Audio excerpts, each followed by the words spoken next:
Good evening and welcome to Ask Your Herb Doctor on KMUD 91.1 FM. My name's Andrew Murray. My name's Sarah Johannesson Murray. For those of you perhaps who've never listened to our shows, which run every third Friday of the month from 7 to 8 p.m, we're both licensed medical herbalists with a degree in herbal medicine, and we consult and see a wide range of clients with a wide range of different conditions. And we also have a certified organic medicinal herb farm that produces the herbs for the tinctures and extracts that we also manufacture. Well, this month, again, we are pleased to have Dr. Ray Peat on the show. And for those of you perhaps who've never heard of Dr. Peat, as I'm sure very often people tune into the show having perhaps never heard it, he will explain who he is and his background. Welcome, Dr. Peat, to this month's show. Hello, Dr. Peat? Yes, hello. Hi, welcome to December's Ask Your Herb Doctor show. Mm-hmm. Thanks. So I don't want to presume that everyone who has just tuned in to tonight's show knows your background, Dr. Peat. So I would appreciate it if you would give our listeners an overview of your professional and research-based work before we open up tonight's topics. Okay. I did my PhD research in aging of the oxidative respiratory systems and how that's affected mostly by the reproductive hormones. And how it causes, for example, the middle-aged infertility in people and animals. What I found that was contrary to the textbooks at the time was that estrogen became the dominant hormone at middle age, causing distortion of the oxidative metabolic processes. And that then got me interested in the factors that contribute to that age-related imbalance. And age pigment was one of the things I studied in connection with that change. The age pigment itself is stimulated by an excess of estrogen, and it's formed mostly from polyunsaturated oils. And it oxidizes fuel and consumes oxygen without producing anything useful except some free radicals.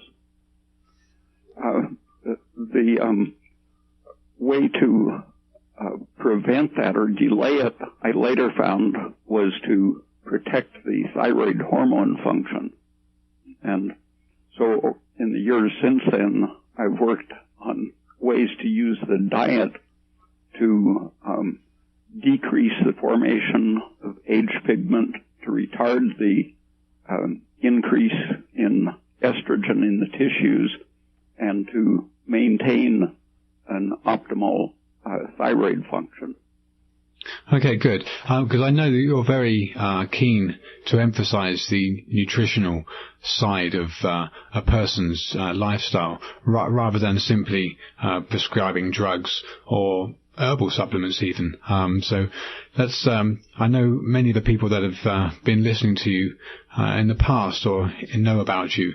You have a pretty extensive website with plenty of articles on the website, and we'll be handing out that website address a bit later on. So in relation to a diet, I know that the topic of high cholesterol is a fairly touchy subject, given that most of the statin, well, not most of them, but some of the statin drugs for sure, have been implicated in causing reasonably severe side effects. What's your opinion, Dr. Peat, about the cause of high cholesterol, and how high a cholesterol do you consider high, and how would you approach its treatment? There was a study a few years ago of women in health rest home or convalescent hospital situations, and they followed them from the time they entered until they died, and watched how the level of cholesterol corresponded to their longevity and ability to function. And the optimal cholesterol level for that purpose, living a long time and keeping their mentality sound, was 270 milligrams percent. Wow, and the current laboratories and doctors recommend that it should be under 200. Well, there was a Framingham study, I think it was about 20 years ago, which looked at the cholesterol level of people as they passed the age of 50 in ordinary life situations. And they saw that those who did not have above a 200 milligram cholesterol level were more likely to become demented. Right. And it's been known for 80 or 90 years that cholesterol is an antitoxin, anti-inflammatory, our basic protective substance. It's like a protective hormone in itself. If it's increased in experiments with animals, the learning ability and maze running ability of the animal improves just for increasing the amount of cholesterol. And cell division involves cholesterol right in the apparatus that allows the cell to divide normally. It stabilizes red blood cells. Every level of physiology is protected by adequate cholesterol. Well, isn't it also true that every one of our cells has a cholesterol membrane? No. Or is that another myth? No, the cholesterol is everywhere in the cell. It's stuck to the chromosomes, the structural, architectural microtubules and microfilaments all through the cell. It isn't just a membrane-associated thing unless you say that the cell is like a sponge of membranes all the way through, so it isn't just at the surface. But it is true that every one of our cells has cholesterol or utilizes cholesterol. Yeah, even the genetic apparatus is cholesterol is an essential component of every living process. The ability of cells to move requires cholesterol. So why do you think perhaps that modern mainstream medicine considers a figure of over 200 to be associated with a higher incidence of cerebrovascular? I think it's similar to why the optimal level of blood pressure has been revised downward. They can treat more patients and sell more drugs if more of the population is defined as sick. Yeah. 30 or 40 years ago, there was a study looking at people's blood pressure with aging, and those whose pressure kept rising with the years lived the longest, and a decrease of blood pressure indicated the nearness of death. So as long as the blood pressure is on a steady rise, that was a good indicator. What values do you consider healthy and normal for blood pressure? Well, the lower number is really partly an indicator of the elasticity of the system. It's how much pressure is there when the heart isn't beating. And so if the system is elastic, the lower number tends to be up around, approaching 80 usually is a good number. And the upper number should be less than 50 points higher than that. So 120 over 80 with a 40-point difference is very good. A good plumbing engineer knows that keeping the pressure steady without great rises and falls makes the water circulate more smoothly. It's the same in the bloodstream. You don't want the lower number to drop too low, otherwise the blood stops moving. Okay, getting back to cholesterol, given that you would consider a value of 270 to be acceptable. Is this more for elderly people, or would this apply to younger people? That's for old people, the same as the blood pressure thing. Right. The cholesterol rises as there is a problem to be soothed.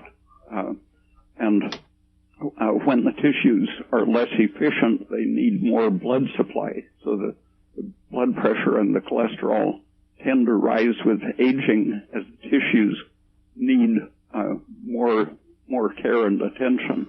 So do you consider this to be a dangerous treatment, that doctors might be prescribing statins to older people when their bodies need a higher cholesterol to protect them? There have been several studies that they always rouse a great reaction, but back in the mid-'80s in Hungary, there was a big study in which they saw that using a drug to lower cholesterol increased the death rate from just about every cause. Cancer, suicide, even getting murdered was more probable when a person had their cholesterol artificially lowered. But would you perhaps cover some of those things that cholesterol is protective then, and what it would be responsible for helping us? It is the main defensive substance, but it in turn is converted into other protective substances, the first of which are pregnenolone and progesterone, and also DHEA, another basic protective steroid. It should be massively converted into those more specific protective substances, but it can only be converted when the thyroid is adequate. Okay, explain that. Well, in an experiment, they have put the bloodstream flowing into an organ like an ovary or an adrenal gland, and if the blood contains vitamin A and thyroid, the amount of progesterone being produced by the gland varies directly with the amount of cholesterol going into the gland. So it's a massive quantitative conversion. Okay. So if you have a low blood cholesterol, then you're going to have a low production of progesterone coming from that ovary. Yes, that's why it's dangerous to have it artificially lowered, right, because it's the raw material for making all of the very specific protective steroids. So this is why the dementia is a posited a reason why dementia would be higher in low cholesterol clients, because these protective hormones are not being manufactured in sufficient amounts to prevent that degradation. Yeah, there are several lines of reasoning that show that progesterone, for example, is extremely protective to the brain. It promotes healing and regeneration after the brain has been injured. And it's now being tested in people who have had car accidents and major brain damage, for example. Okay. And it makes just a tremendous difference in survival rate and recovery rate. And if your cholesterol is artificially lowered, your brain is going to be deficient in progesterone. And the brain and the ovary, like we've been talking about, that they're very important, or that cholesterol is very important for those organs. That's just two out of a lot of organs in our body and a lot of processes that require progesterone. Is that correct? Yeah, every tissue has its response to progesterone. All nerves are stabilized by progesterone. The skin and connective tissue, joints, for example, in the animal experiments as well as in people that I've seen, they can create emphysema artificially in an animal and cure it with progesterone. And I've seen it happen in a week with a person just supplementing progesterone, and they can breathe very nicely. Excuse me, Dr. Peat. Can you please hold the phone a little closer to your mouth? Because we've just had some callers call in and say that they're having a difficulty hearing you. We can hear you fine here in the studio, but perhaps on the air, it's a little bit harder to hear you. Okay, so basically you're saying that this progesterone is very, very important for anti-aging and for keeping even normal cellular processes going. And if we don't have enough cholesterol in our bloodstream that's coming from our diet or that we're synthesizing, then we will probably have a low level of these protective hormones, progesterone being one of them? Yeah, and thyroid has to be present, too, for that conversion to take place.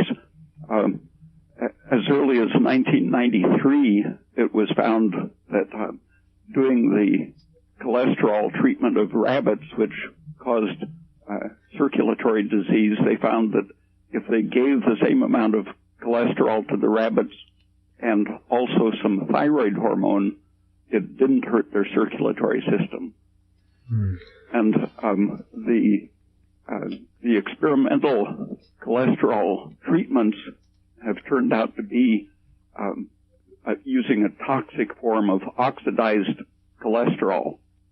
And if you just leave cholesterol sitting in a bottle too long before doing the experiment, it's likely to become oxidized.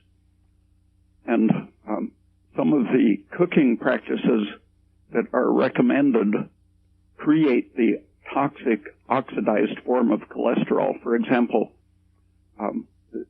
people often recommend that you steam salmon or fish to cook it at a lower temperature than frying it or grilling it, but it actually increases the toxic oxidized cholesterol so that steamed salmon has more toxic cholesterol than grilled beef steak. It's the slow oxygen exposure to unsaturated fats which creates the toxic effect. And the early experiments in Russia in 1912 treated the rabbits with cholesterol dissolved in vegetable oil. And it turns out that vegetable oil is the actual culprit in heart disease.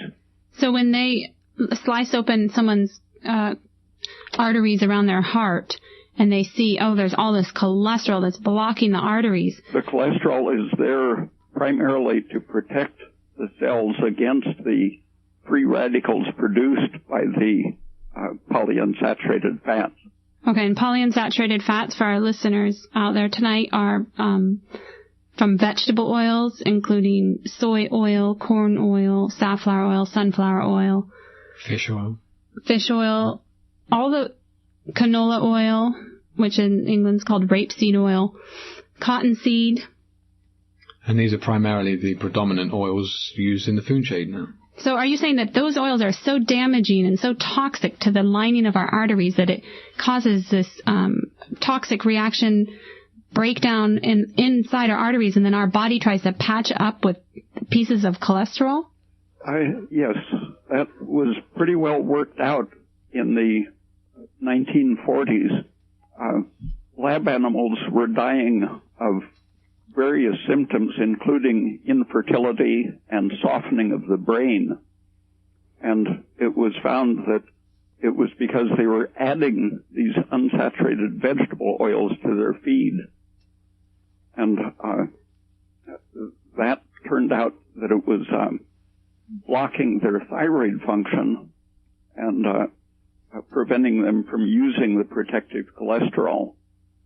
That series of experiments and observations had its ramifications through the 1940s and 50s, but agriculture took advantage of the anti-thyroid effect of these vegetable oils to use them to fatten animals economically.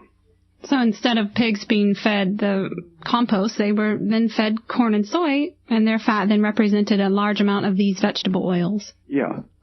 It was common to use waste food like spoiling apples and vegetables and whey from the cheese factories and so on But when they learned that they could fatten the pigs on much less food if it contained these unsaturated oils, that became the basic industrial animal food.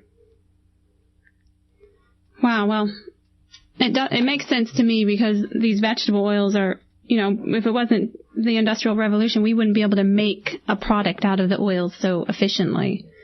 And, because it's not something we've naturally been eating for hundreds of years, thousands of years, in such a concentrated form, such as corn oil, it does make sense that this could be something that could be bad for you. Yeah, in Mark Twain's time, he told, when he was driving the riverboat on the Mississippi, he told about hearing merchants talking about how cheap the cottonseed oil was from the cotton industry, and that they were going to teach Americans to eat that instead of butter. Wow. And that was already in the 1880s, I guess it was. Wow. I know there's another subject, and I do believe it's linked to thyroid, and perhaps you can bring that out for us. But diabetes seems to have been a disease that's certainly exploded in terms of the numbers of people that are diagnosed with diabetes. And I know you also brought out last month, or the month before in October, a relatively close-to-home story about your own father who ultimately didn't need to use any medication for his diabetes. But could you mention a little bit about diabetes and what can be done to treat that, or why? I guess number one, why is it such a exploded diagnosis, and the routes of treatment for it? Well, the diet of Americans and Europeans has changed over these years in which diabetes has been increasing with the greatly increased consumption of polyunsaturated vegetable oils. Even eggs now, they feed chickens so much corn and soy that even eggs have less cholesterol and more polyunsaturated fats. And in 1963 or 64, a researcher named P.J. Randall observed that he could block the oxidation of glucose just by feeding an increased amount of the fatty acids. And that's now called the Randall cycle. And that, when it became popular to feed hospitalized patients intravenously with a fat emulsion to try to keep them from losing weight, they very quickly discovered that it suppressed their immune system and caused a variety of other symptoms, but it almost immediately would cause an elevation of blood glucose, and that was exactly what P.J. Randall had noticed in his animal studies. So the diabetes was basically explained biochemically in the 1960s, when if you feed more fats, you block the response to insulin, create insulin insensitivity or resistance, and that's now called type 2 diabetes, or syndrome X.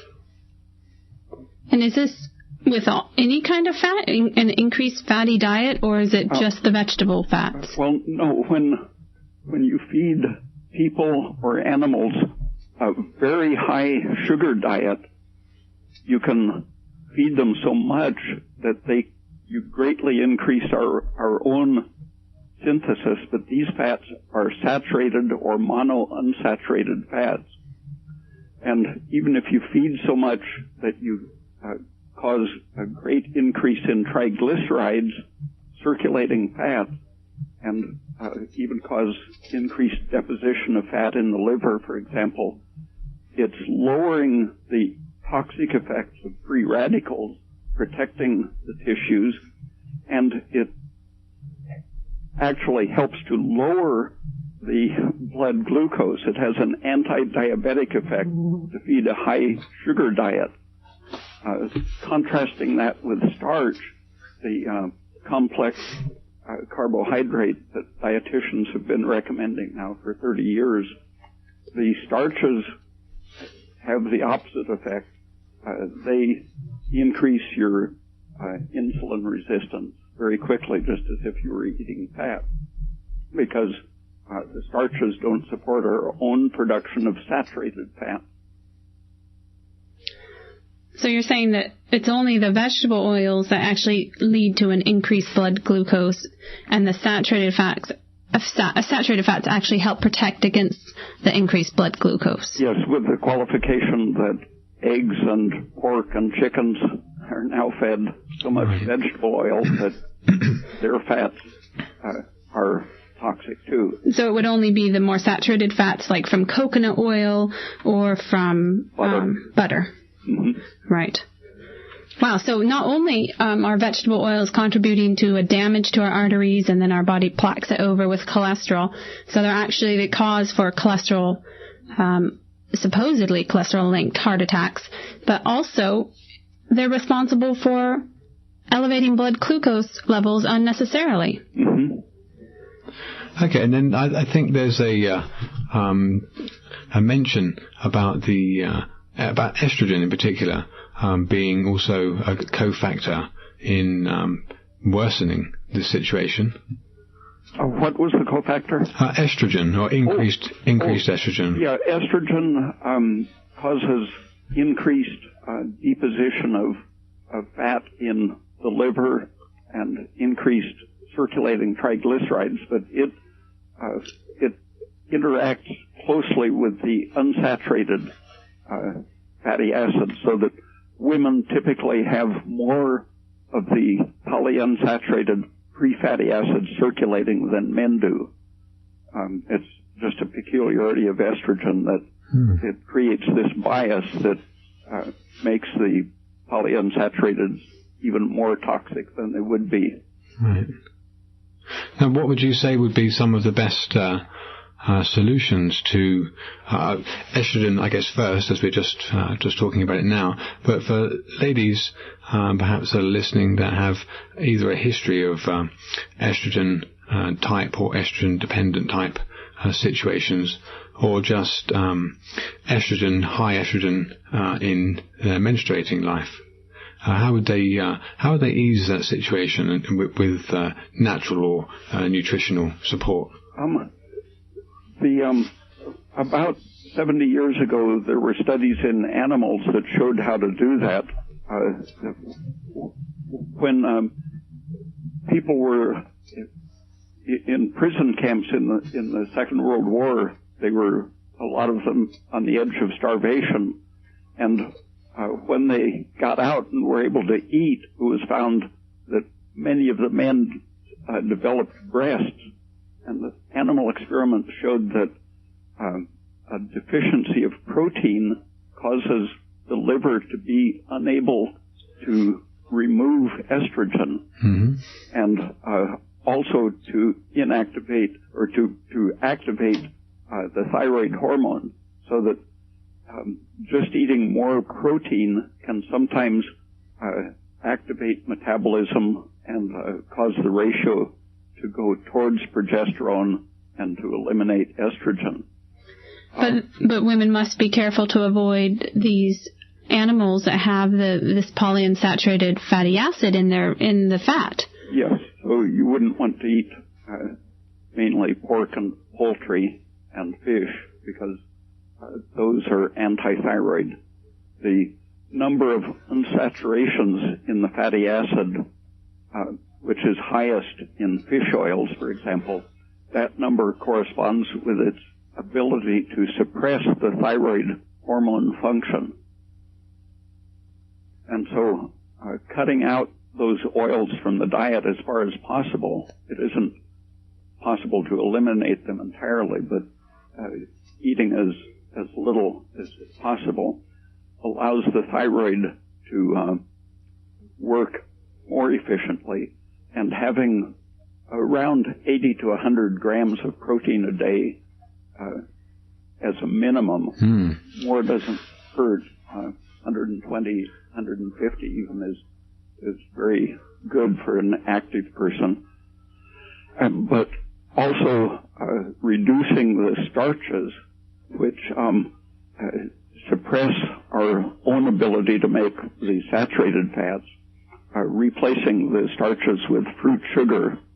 Mm-hmm. For example, in animal experiments, they have found that just adding Coca-Cola to an animal's diet will make it lean, able to eat much more food without gaining weight just because of the sugar in it.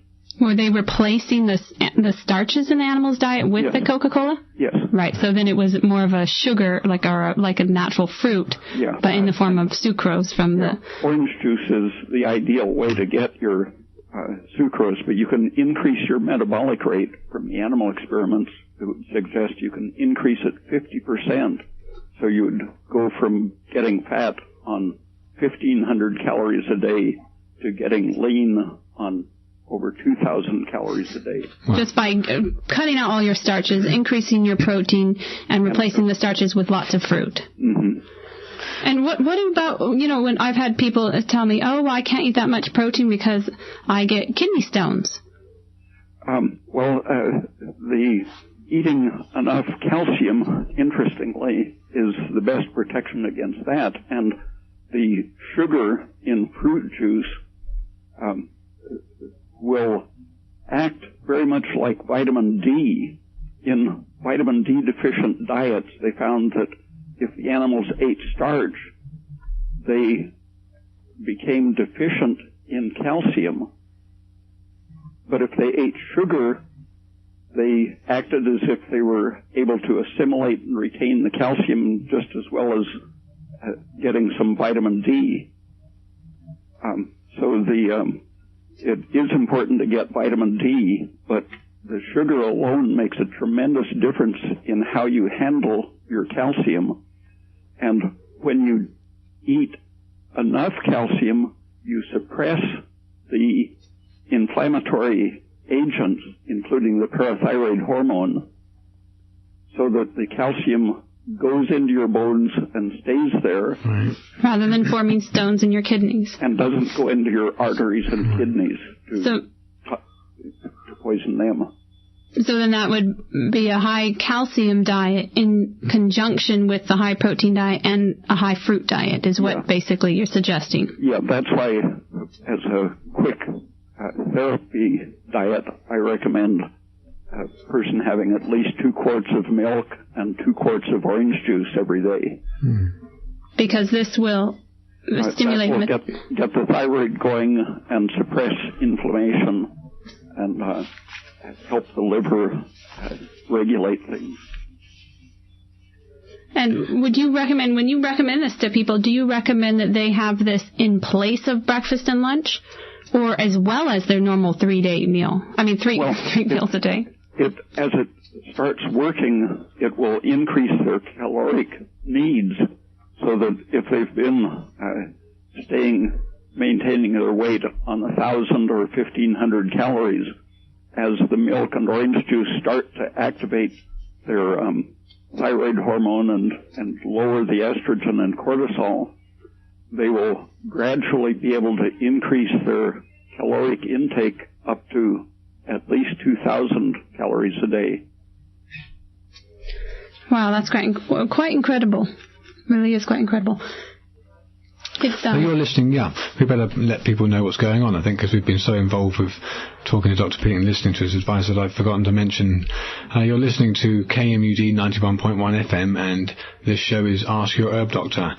Joining us this month is Dr. Ray Peat, and we're very pleased to have him on the program, and he's very steeped in certainly a nutritional approach to illness, and he has many remarkable tenets for his treatment, and also some of those things that perhaps would be counterculture, especially the saturated fat versus polyunsaturated fat debate that's raging away now. So it's 7:37 now, so until the end of the program at 8 o'clock, we usually open up the lines, and people are invited to call in with any questions they may have related to this month's topics surrounding high cholesterol, high blood pressure, and diabetes. So if you live outside the area, the number is 1-800-568-3723, or if you're in the area, the regular number is 923-3911. We haven't said much about high blood pressure, but yeah, please do. The same diet, increasing your thyroid function, regulates the mineral balance such that it lowers your adrenaline, lowers the sympathetic nervous system activity, and allows the minerals to be balanced with water, so that increased thyroid function lowers blood pressure, although many doctors have been misled on that issue. You'd think it would be the opposite, but it's not. Yeah. I know. I have an article here from the Clinical Journal of Endocrinology and Metabolism from May 2002, and it was showing that the role of thyroid hormone in blood pressure, in keeping blood pressure stable, and also showed that there's evidence from short-term hypothyroidism in humans where people will have elevated blood pressure. We'll get back to that in a moment. We have a caller on the line. Dr. Ray Peat, is that your name? Mm-hmm. How do you spell that, please? P-E-A-T. P-E-A-T? P-E-A-T. T-E-A-T? Okay. I heard you talking about productive cholesterol is important for connective tissue. Did you say something like that? Yes. All right. Now I was born with a disease, a rare disease, where I don't have any connective tissue over my whole body. Have you heard of such a thing? Is your tissue very elastic? No, I don't have the elasticity. Scleroderma, is it? And it's like I blister, I break open all the time. Like there's no real treatment for it yet. It's like when they open up the stem cell research, maybe then they might find a cure for it. Have you tried increased amounts of vitamin E? Yeah, I did when I was younger, and that made me very horny. Very horny. And I couldn't control it hardly. It was glad I had a girlfriend. But it was shocking to her, too. Working on your hormones so that you can use enough of the antioxidants, sometimes that corrects that blister susceptible disease. Could I achieve that goal with a hyperbaric chamber? No. No. Going to a higher altitude, in fact, where you get a lower oxygen pressure is more likely to help. Okay. Well, the name is, I guess, can I have your address? Do you have an address that I can write to you further about this? Do you have internet access? Yes. Oh. I don't, but I could use the computer at the library or... Okay, well, let me give you his website, and you can contact Dr. Peat through his website. Okay. And also you can read a lot of... he has a lot of his free newsletters online there that you can read for yourself. Good. Okay, so it's www. Ray Peat, R-A-Y. Yeah. Peat, P-E-A-T. P-E-A-T. .com. Okay. So it's www.raypeat.com, and then you can go ahead and contact him directly through there. Okay, thank you very much. Thank you for your call. Okay, I don't know if there are any other callers on the line. No. Okay, so Dr. Peat, it's long been known that people with high functioning of thyroid or hyperthyroidism, that they can suffer from high blood pressure. But there's also research that shows that people with low blood pressure can also people with low thyroid function can also be suffering with high blood pressure? In general, the research shows that increasing thyroid function lowers blood pressure, and I think what has happened over the last 30 years or 40 years, I've seen 2 or 3 people who actually had hyperthyroidism without a doubt, but I've seen dozens who were told by their doctors that they were hyperthyroid, but as I encouraged them to talk to their doctors about how the diagnosis was made, many of them said, but the doctor says I'm at the same time hypothyroid and hyperthyroid. Doctors have been so confused that they say you can be both hyper and hypo at the same time. And most of these people that I have seen who had a diagnosis of hyperthyroidism were actually classical hypothyroid cases, just that doctors don't read the old textbooks anymore. For example, one thing that happens very often in hypothyroidism is that the activity of the sympathetic nervous system and adrenaline production increase to compensate for the lack of thyroid actual energy production. And I've seen people with 40 times the daily output of adrenaline times the normal amount who were hypothyroid. So because our body's so low thyroid and their metabolism is so slow, their body's trying to compensate by stimulating adrenaline production. And, of course, what does adrenaline do but raise blood pressure? Yeah, and I've seen people who had as fast a pulse as 180 beats per minute at rest year after year, who that was taken as one of the diagnostic features for hyperthyroidism. But when they took thyroid, within a week, for the first time in years, they had a normal pulse rate of 80 or 90. Because then, by lowering the adrenaline. Because then it was supplying the thyroid hormone that they were lacking in the first place. Mm-hmm. So this is what I wanted our listeners to be aware of, is that a lot of times modern medicine just treats the disease. It doesn't treat the cause of the disease. So high cholesterol, high blood pressure, and diabetes are so common in America today and in the world today. And if you look deeper, the cause of this could be thyroid disease, which is easily treated. And there's dietary recommendations that Dr. Peat has described some of tonight that can help your thyroid health. And the medication is also fairly innocuous and safe to take. So can you tell us anything more about the interaction between the high blood pressure and the thyroid, Dr. Peat? The toxemia of pregnancy or preeclampsia is one of the things that got me interested in how blood pressure is regulated by thyroid. It's very common, starting in the 1950s when the drug companies came out with their chemical diuretics.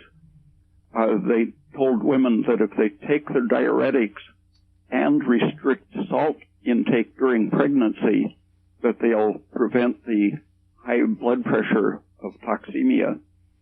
And what they were doing was starving the developing baby of an adequate blood supply by reducing the blood volume. And they created millions of stressed, damaged pregnancies by restricting the salt intake. And the adrenaline rises when you restrict the salt intake, just as it does when you restrict the thyroid function. And so I noticed that premenstrual syndrome had many features in common with toxemia of pregnancy. And women were told to restrict their salt intake premenstrually. And because some researchers found that they could cure toxemia and bring the blood pressure down to normal by giving the women adequate amounts of salt and protein, I suggested that for premenstrual syndrome, women who get swollen feet and so on, try eating as much sodium as they crave. And sometimes that's a very large amount, maybe 15 grams a day premenstrually is what they crave naturally. And they found that it prevented their swelling feet and other symptoms.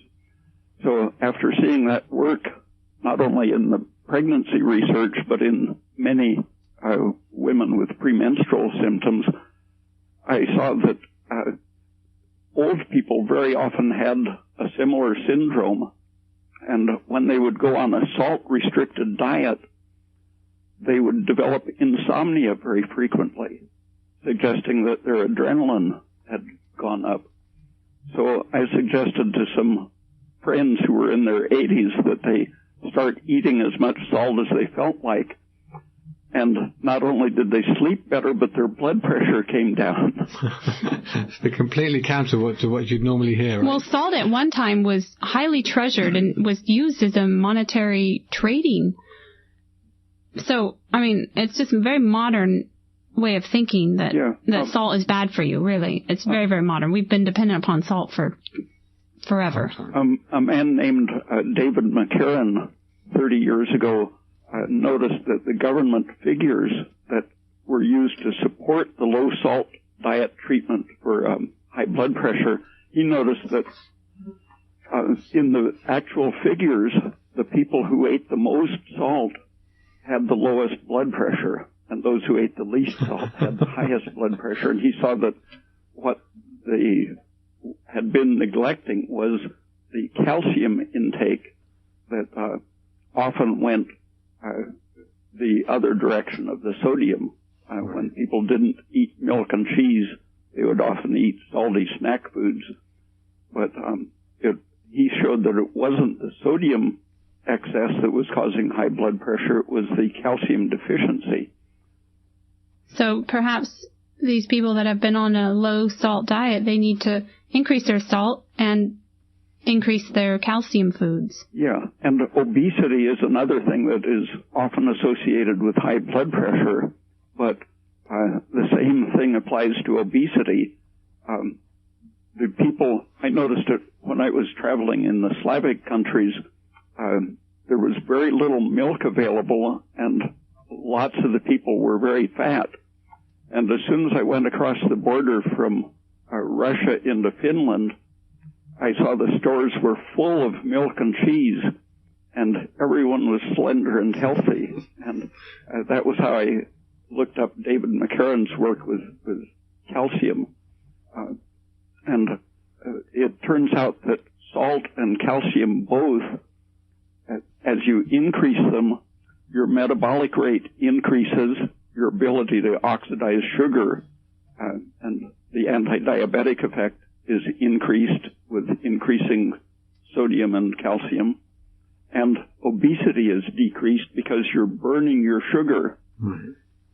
Rather than converting it into fat and storing it. Yeah, with chickens, they did that. They gave them slightly salty water, almost like seawater, and all of the signs of aging as well as obesity were decreased just by having to drink a little salt water. So they quickly took the salt water away because they want the chickens to be nice and obese so they can make more money. Yeah, those were just lab chickens. Okay. So they couldn't sell that to the chicken industry to say, here, the salt is going to fix your financial problems. Yeah, no one cares if chickens live to be healthy old chickens. It's a little bit off the subject, perhaps, but about diuretics, I guess I'm thinking of sodium and salt and diuretics and the kind of the osmolar concentration of the blood and how diuretics work to excrete more water, etc., etc.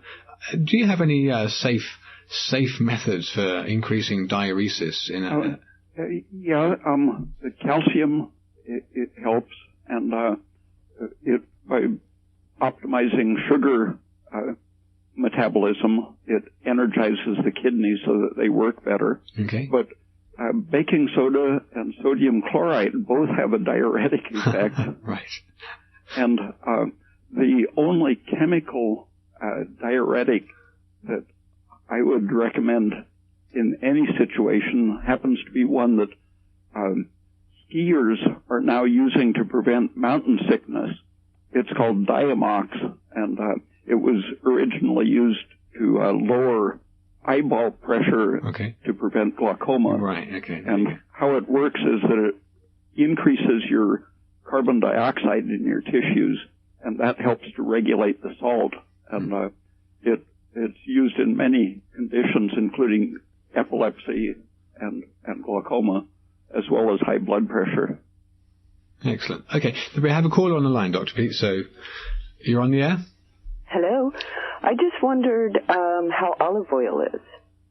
I mean, if in a quantity like as much as a tablespoon a day, it's fine, but it does have 10% of the polyunsaturated fats. So 10%. Yeah. Is it okay when it's cooked? Yeah, those fats are toxic even if you eat cold-pressed unsaturated fats. They warm up in your body, and then the blood pumps catalysts and oxygen through the warm fat, so it doesn't matter how fresh they are when you eat them. They're going to get rancid anyway once they're in your body. Okay, thank you. Bye. Okay, Thanks for your call. Did you want to carry on? Okay, so carrying on with high blood pressure and the diuretics, this sodium chloride, can you explain, Dr. Peat, how salt can actually be a diuretic when we've been so ingrained in thoughts of... In these studies, Tom Brewer and his wife wrote some books, nutrition for pregnant women, 2 or 3 books on the subject. And he gives the research background, but how it works is that estrogen suppresses your ability to make albumin, and it makes your blood vessels leaky, and it causes you to lose sodium easily. And so the blood volume decreases, and the kidneys don't get enough oxygen or sugar because of the loss of sodium and albumin. And the albumin getting into your tissues causes toxic effects as it leaks out of the bloodstream. And the kidneys put out hormones that drive your heart to beat harder and tighten up your blood vessels to even try to increase the circulation to the kidneys, and in the case of pregnancy, to the uterus to feed the developing baby. And just by the albumin doesn't work to retain water when there's not an associated cloud of sodium atoms bound to the albumin in the bloodstream. And so just by eating sodium, the albumin, which is still in your bloodstream, now has an ability to osmotically attract water, and eating salt will pull water back into your bloodstream, increase the blood volume. And then you can excrete it through your kidneys. Yeah, and then it perfuses the kidneys, energizes them, and they stop driving the blood vessels to tighten up, and so it lets the excess sodium out. Okay, well, that's a very interesting description. We do have a time for one more caller, but we have to remind callers that we need to make it quick because it's 4 minutes till the end of the show. Yes, I have a question of how your thyroid relates to Lyme disease.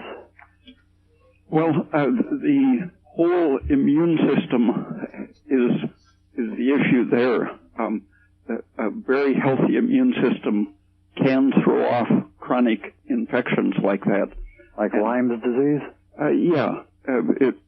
It's best to do it quickly with an antibiotic, but you always want to back up the antibiotic with an optimized immune system, and the thyroid and calcium and vitamin D are really basic things to make your immune system not cause inflammation, but to be able to eliminate pathogens.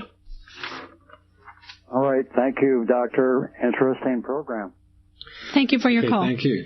Well, as I said, it's 3 minutes to now, so we'd better give an outro, a thank you to Dr. Peat. Thank you very much, Dr. Peat, for joining us on the show. And for those listeners who would like to read more about the information Dr. Peat has to share, if you can if you can go visit his website at www.raypeat.com, and that's RAYPEAT. He has numerous articles there that are free of charge to read, newsletters that he has written. And I can usually send a few references for issues that I don't have on the website if people email me. Right, if you have questions about specific conditions and you'd like to email Dr. Peat, you can do that. Alternatively, you can consult with Andrew and I, and we can email Dr. Peat on your behalf. If you have any further questions, you can call us on 888-WBM-HERB, and that's 926-4372. And thank you very much for listening to the show, and thank you very much, Dr. Peat, for joining us this evening. Okay, thank you. Thank you for your time. Mm-hmm, bye. Okay, well, for all of those of you who listened, we thank you for tuning in. For those of you who have ears, let them hear. And we'll be joining you again next year in 2009. So for all of you, we wish you a very Merry Christmas and a prosperous New Year. Good night.